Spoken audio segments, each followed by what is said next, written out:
Okay. Happy Wednesday, everybody. First off, I want to say thank you for taking this time to come and tune into this workshop. I know that time is very precious. It's a very limited thing. And to be able to take time away to come and you kind of know what I'm going to talk to you about, but also not really. So that faith to come in and just hear what I have to say is super appreciated. And I'm very grateful that you are donating some of your time to me.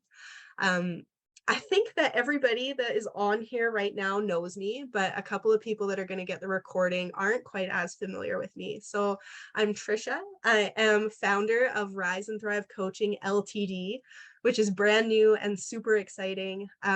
After 2 years of having a heavy focus on mindset work with my health and fitness clients, I decided that it was time to create my own custom programs, and being able to offer people something that's more of a life coach focus as opposed to the fitness aspect is going to really change the game. So Five to Thrive was born, and it's been a very exciting month with launching everything. And tonight, I wanted to be able to bring some free resources to you guys because I truly believe in paying it forward. So tonight, you guys are going to learn how simple it can be to take control of your time. I want to show you guys how to make time for you in a day and how you can finish every week feeling accomplished. And this is the kicker, without relying on energy or motivation, because those really are the pieces that everybody is like, I wish I had your. And it's really, I'm going to show you guys some of the hacks that I use on the days that I don't have motivation. And it might be hard to understand that sometimes I don't have energy, but sometimes I don't. And these are the things that I rely on. Very hit or miss. Before I forget, I really like paying it forward, and offering this free workshop is awesome, but I also like doing giveaways. I like thanking you guys for giving me your time. So if you just snap a screenshot of the call, or you can take a picture if you're on your phone, you can post this into your Instagram stories. Make sure to tag me because that's how I'll see you. And I will be sending out a $25 gift card before the call is over. So make sure to stay on until the end because I will be doing the draw for that. Very exciting stuff to get to hear your name live. It's also a perk to being here live and not just getting the recording. So I really just, I appreciate you guys donating your time to me tonight. But let's get going because time is precious. So I want to hear from you guys in the chat thread really quick. What is the one thing that you feel like you never have time for in a week? Like at the end of the week, you're like, didn't have time for it again. Myself, life, friends, meal prep, going out to do fun things. Enjoyment is a big one. Myself, recovery. Those are some big ones. Reading for fun. Yes. I really like, a lot of us, I think, read for personal development, and we forget that there's fiction. Fiction still exists in the world. Recreational activities, more meal planning. So these are some incredible things that a lot of us are missing.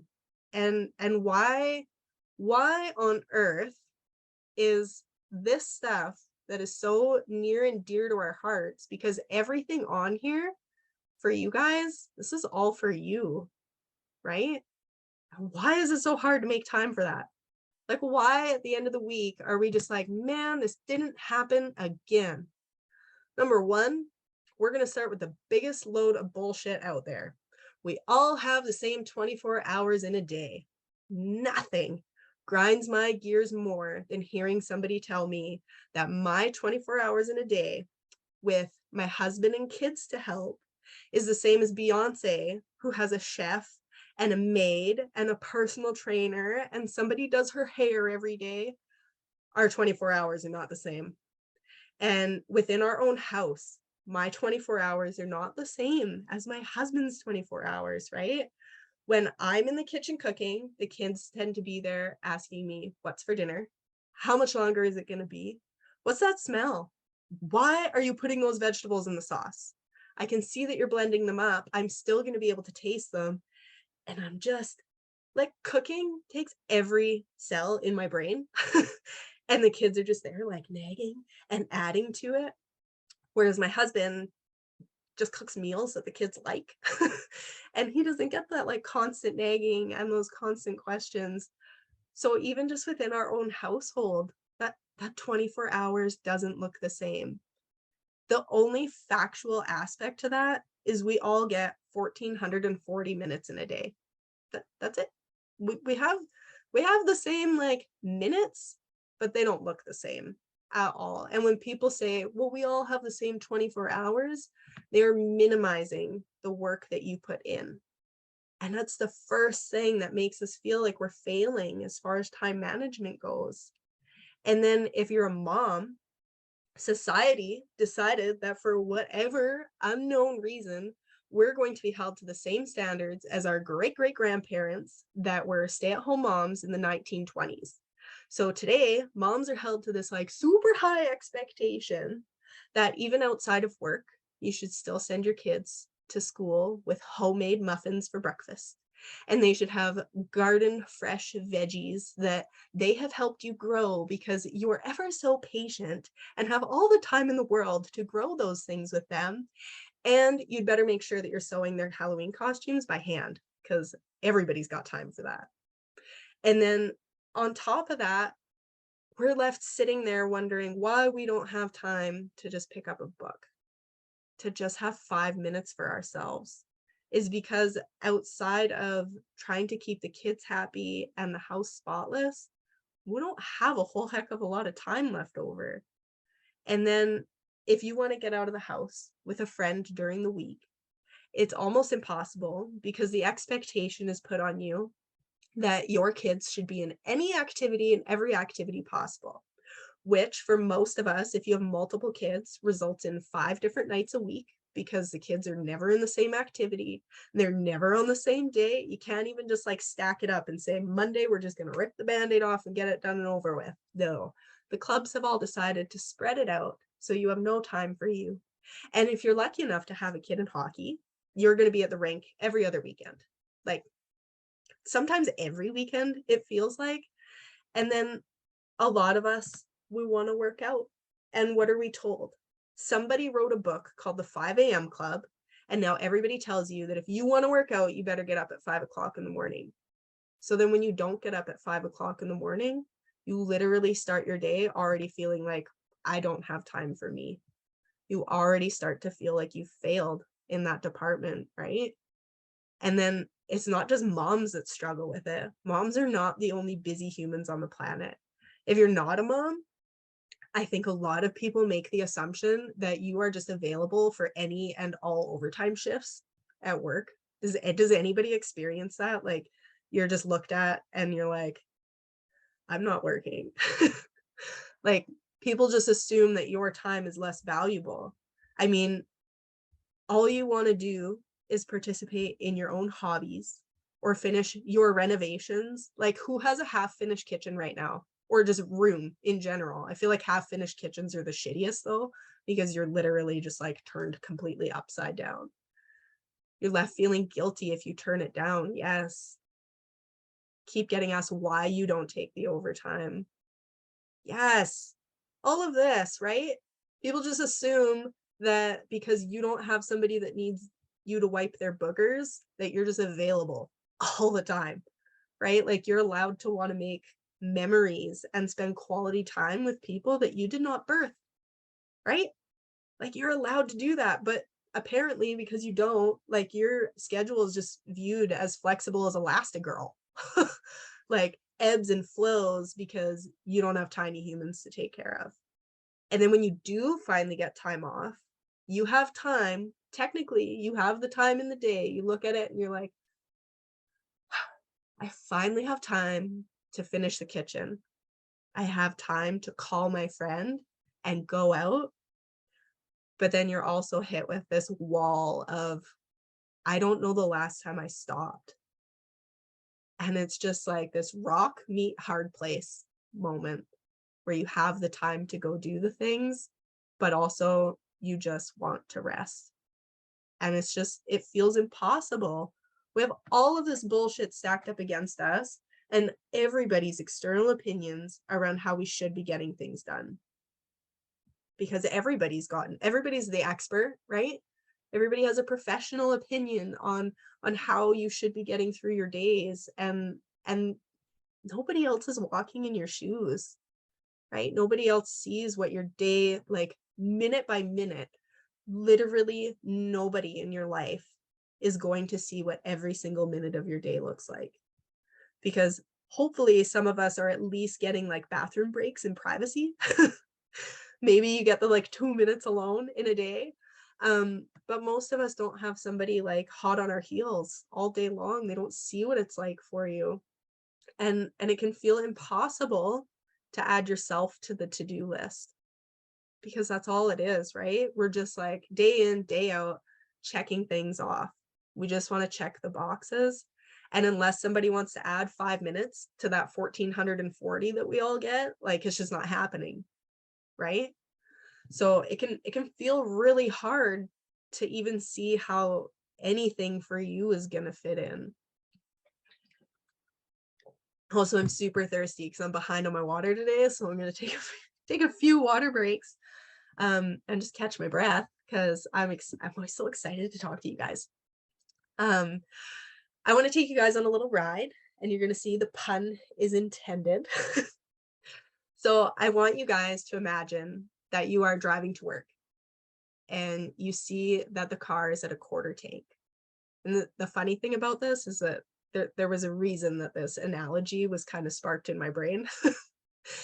You tell yourself that you're going to fill it up after work because you still have like 200 kilometers to empty.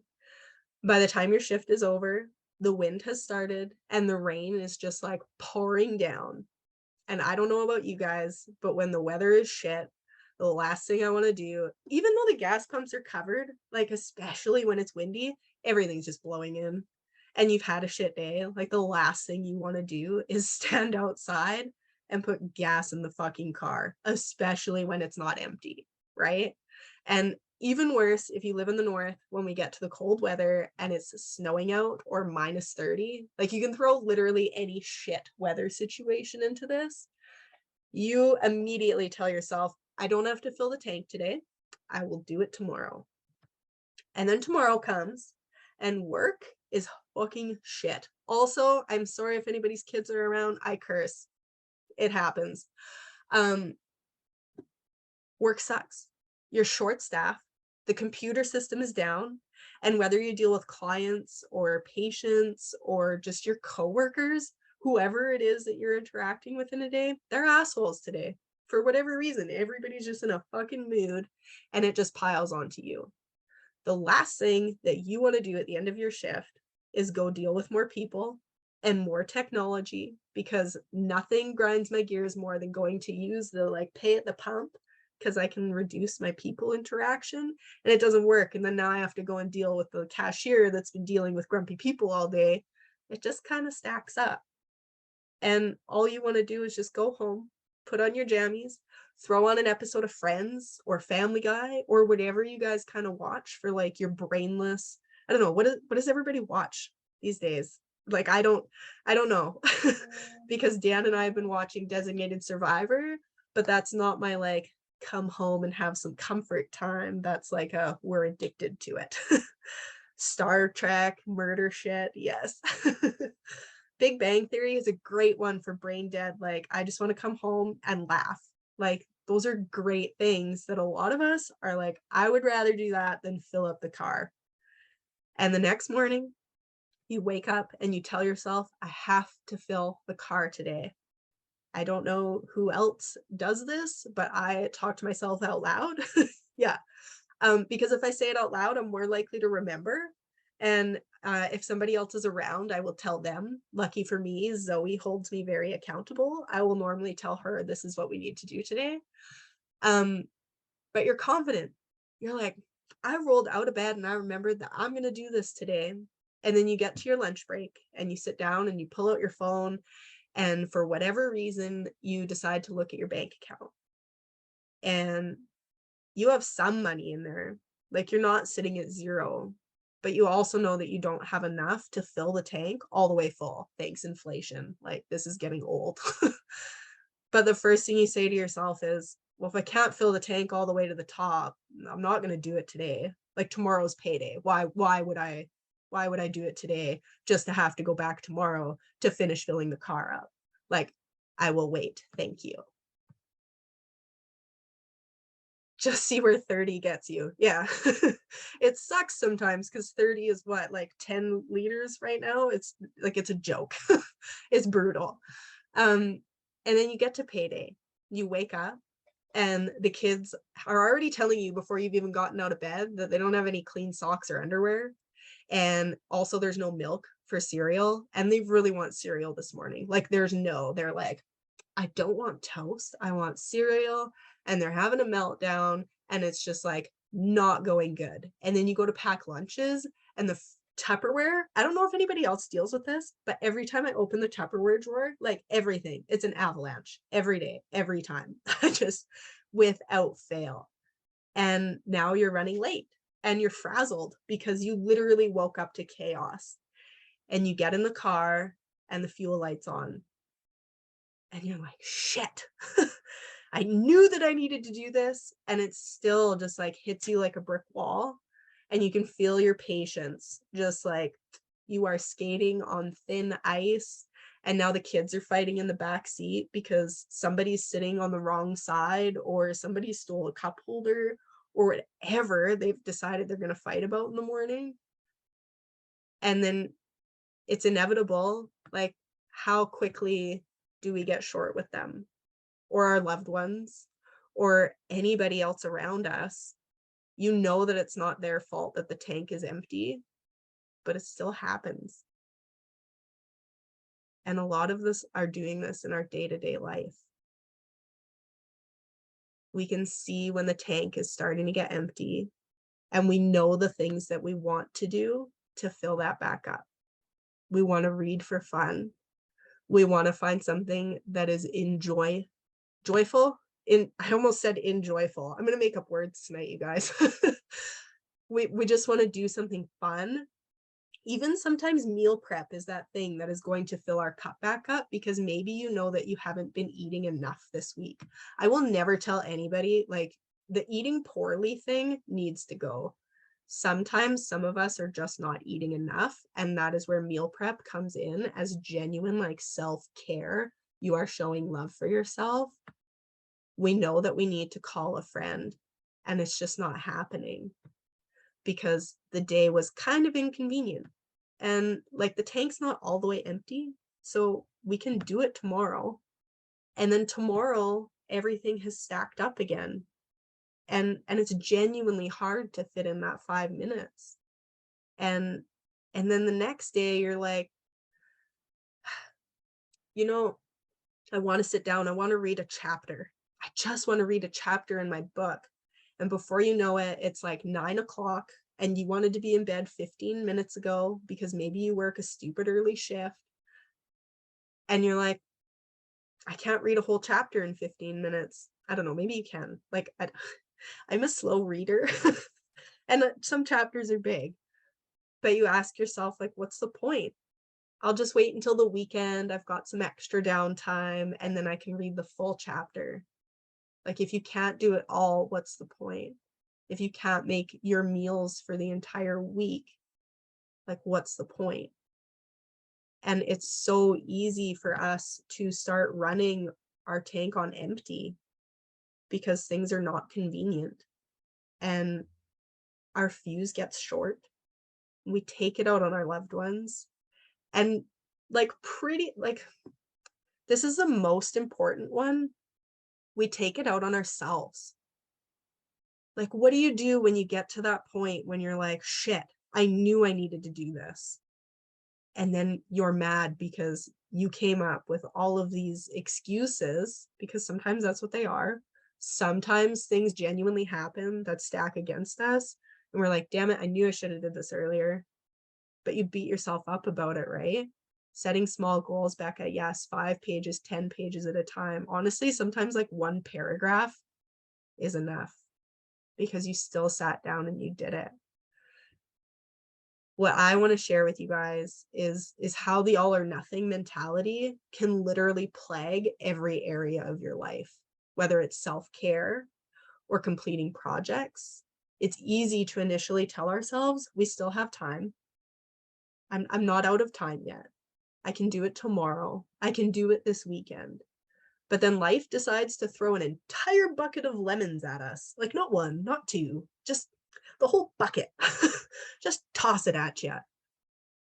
And before we know it, our tank is completely empty and we didn't even realize that we got there. And sometimes what happens is like we start skipping sleep or we skip a meal so that we can fit in that time. Like it's a really common thing to get to Friday and be like, fuck yeah, I can stay up until 3 o'clock in the morning. That way I get like 6 hours of catch up time with my friends. And then now Saturday, you're short on sleep. So like you're trying to fill your tank, but then you're emptying it in other places, right? Because we have this like big picture of what we want to do. And if you guys don't learn how to master your time, you're going to end up on this rinse and repeat cycle week after week after week. And you are never going to make it on your to-do list.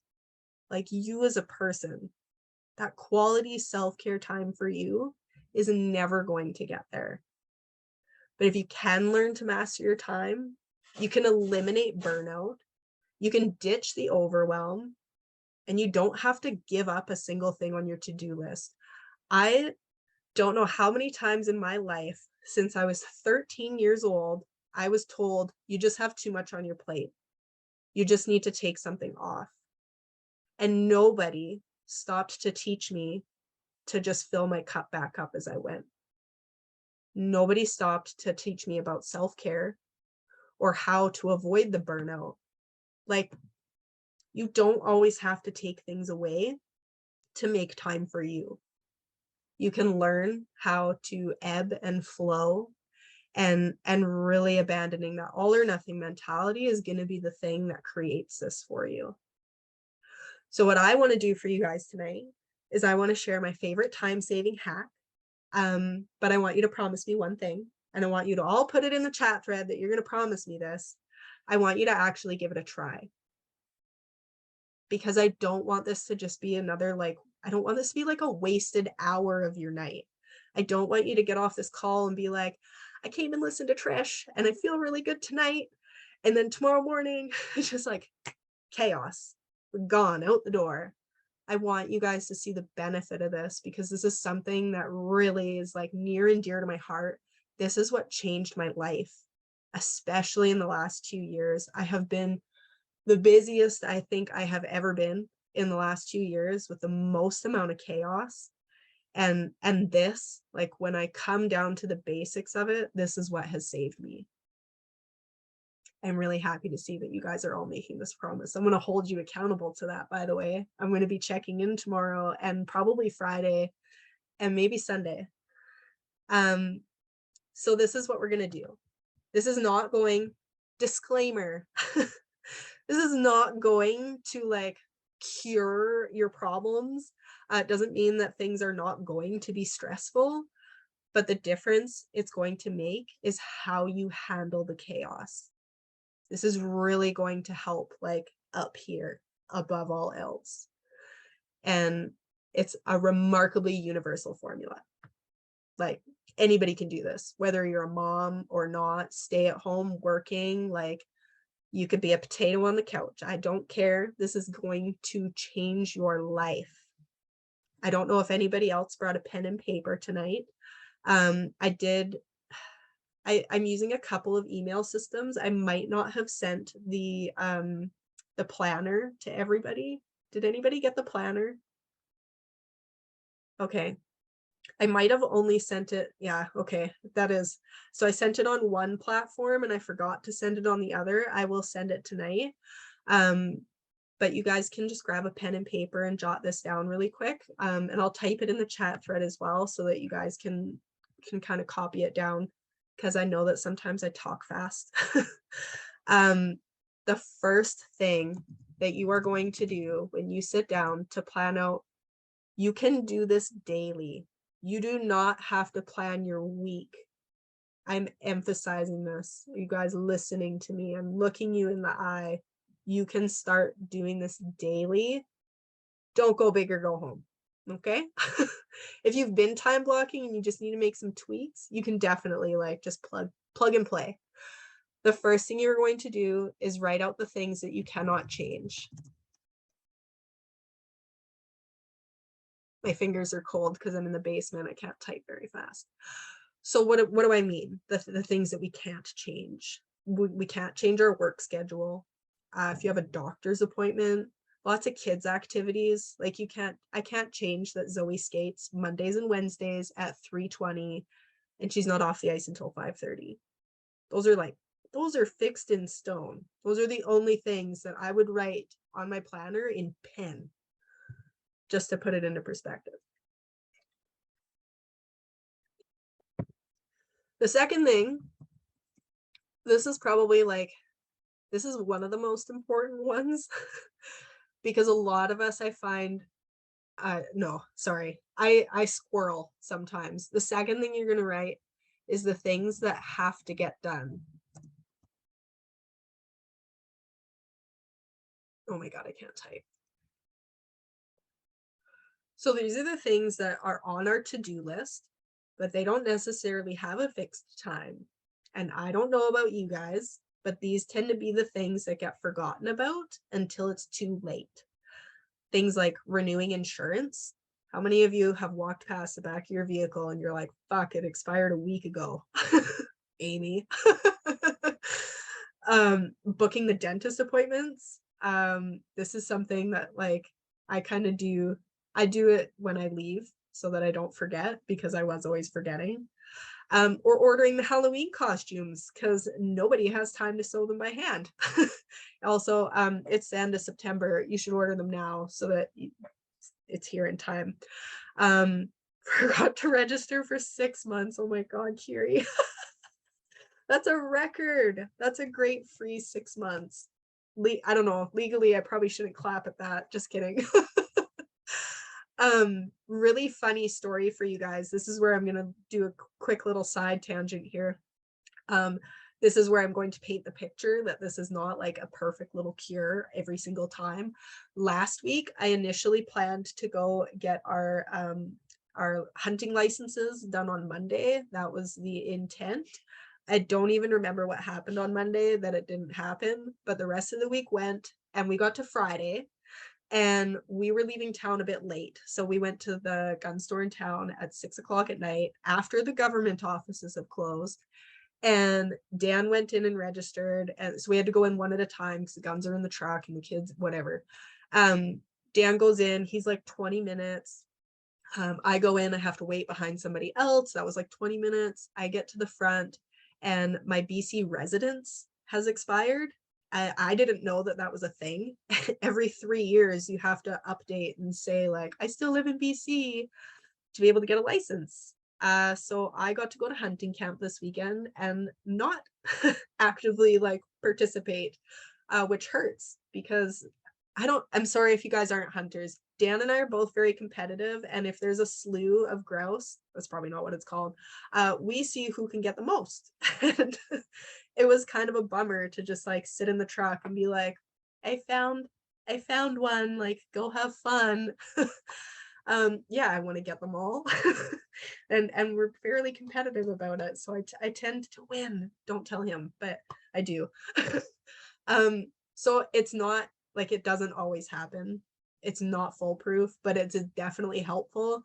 It would have been beneficial if when Monday it didn't happen, I wrote the next day that I intended to do it. That's why it got left into the last minute. And then this is the third one, and this is like the most important one. You are going to write out the things that matter to you, not to your loved ones, not to your friends, to you, whatever those are.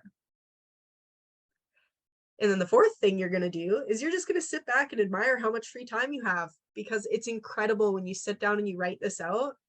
you realize how much free time you actually have. Because a lot of us try to multitask, me, and things take a little longer than we anticipated. And before we know it, an activity that when we time block, we can see it only takes an hour.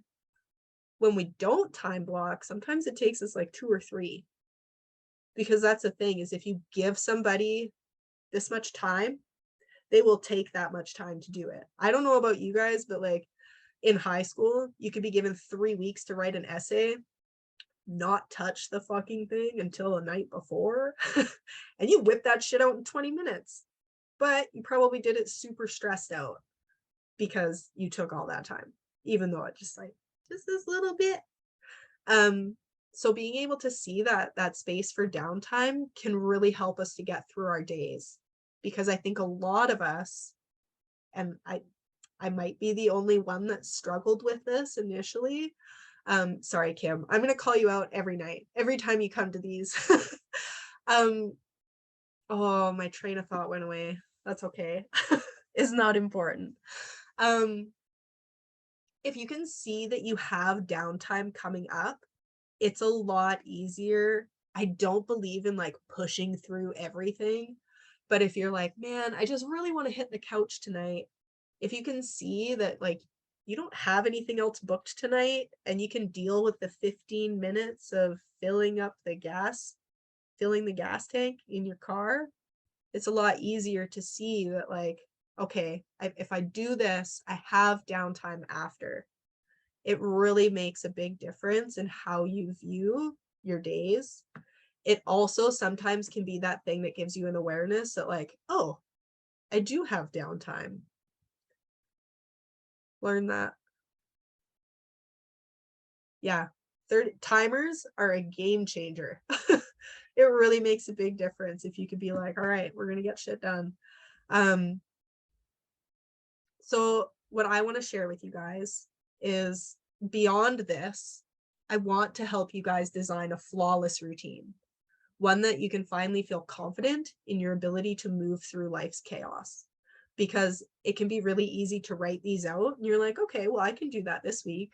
But what happens if I'm going to take things to the extreme, because sometimes that's where our brain goes. What if a family member passes away? Now, what are you supposed to do? Like, somebody took that bucket of lemons and chucked it at your face, bucket and all. Now, how are you supposed to do this? So I want to be able to share this with you guys so that you can create the routines that are going to carry you through those seasons and still not experience burnout and overwhelm. It doesn't mean you're not going to feel the feels. Those your feelings, like when you're sad or you miss somebody, or grief or like stress, those are different than like complete burnout and overwhelm, that like just exhaustion, the feeling that like you just want to hide away. I always, when I was getting overwhelmed, I always felt like, I told Dan, I was like an ostrich. I just wanted to bury my head in the sand. If I just did that, then I could pretend that everything around me wasn't going on and just absolute chaos. And I know that, like, if you're watching me today, if you know me today, it might be hard to see that I used to struggle as hard as I did, because I used to struggle so hard to make time for myself in a day. And a lot of that came from, I was the easiest thing to put on the back burner because I was the last one to complain about it. It is so easy for us to make sure that our loved ones are a priority, because if not, like, now they're whiny or we feel bad or whatever. It was really easy for us to go to the back burner because we'll just deal with it. If we don't tell anybody that we're missing out on something, nobody even knows that we're not happy. We can put on a facade, we can put on the fake, like, whatever, that everything's going okay, I'm tough, I can push through. And the difficult part about this is that you just continue to push through. It just keeps happening. It goes on and on and on. It's a story that never ends. And when I was struggling with this, it was because I insisted on getting in as many things as possible during the week so that we could have some downtime on the weekend as a family. I told myself that if I just gotta do it just the 5 days a week so that we can have 2 days off. And in all honesty, it never happened. We would get to the weekend and we would be doing chores all day Saturday. And after 6 days of hustling, we got to the final, like we got our day off Sunday before everybody goes back to work. And all I wanted to do was nap because I was so tired. That was what my view of self-care was at the time, was just to nap. And that was really hard because all I was doing was just like putting on a movie for my kids to watch. And my husband's happy to sit there and just like watch movies. Like nobody complained, but also I had worse mom guilt with that period of my life than I have ever had with taking time for myself outside of the house. Because I know that when I come back from my time, I'm a happy mom. I'm an energetic mom. When the kids tried to wake me up from a nap, I was almost inevitably like in REM sleep and an absolute raging bitch when I woke up. I was not a good mom when I was doing that. I was not a happy person to be around. I was just exhausted all the time. Motivation did not exist. And it took a lot of work with my counselor for me to be able to create the foundation that I stand on today. And it started with basic the most basic form of self-care. At the time, I felt like I don't even want to tell anybody that this is as little as I'm doing because it's probably like laughable. But in all reality, sometimes that's all we need. It's just a little bitty building blocks for us to be able to start to thrive. So when you have a system that's so basic, one that doesn't rely on extremes or require monthly subscriptions or 5 a.m. wake ups, you can finally actually have an unfailing routine that fills your cup daily. And I know how hard it is to do this alone. I'm 2 years into coaching. I have never completed anything in my entire life on my own. And a lot of that comes from, I need the accountability. I need somebody to hear me say out loud the things that are on my heart.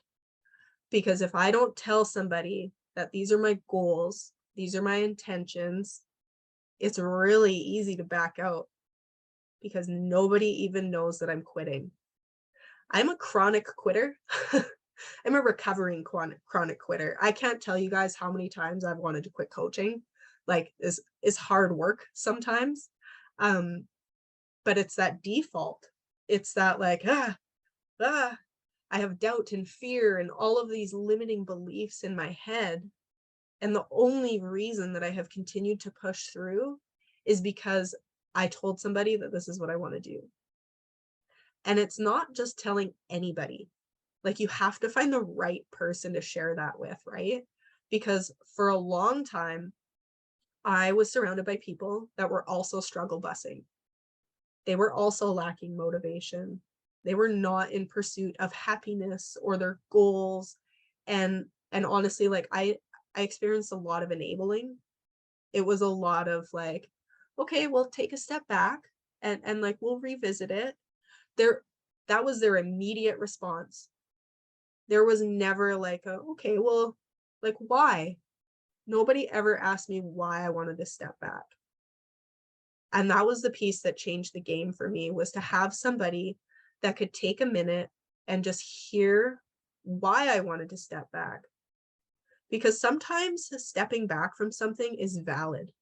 Sometimes you need that space. But sometimes we're making impulse decisions when we are overwhelmed and burnt out, and we question our sanity. I think that that's the biggest thing, is sometimes that like quote just plays in my head, like insanity is doing the same thing on repeat and expecting a different result. I botched it, whatever it is. It's really hard to stick it through if you're doing it on your own. If you've never told anybody else, like that inner mean girl, she's an inner mean girl for a reason. and we can kind of learn to make friends with her over time, but sometimes you just really need somebody that can stay in your corner, somebody that can be empathetic when you're struggling and not just like shove you through things, but that they can also share the tough love when you need it. There's a fine line to walk there. And in all honesty, it tends to be somebody that's not like, not your bestie that's going to do it, right? That's why people get coaches, because I always call my coach and my counselor Switzerland. They're an unbiased opinion. They do not benefit or lose out depending on whether I stick with it or not.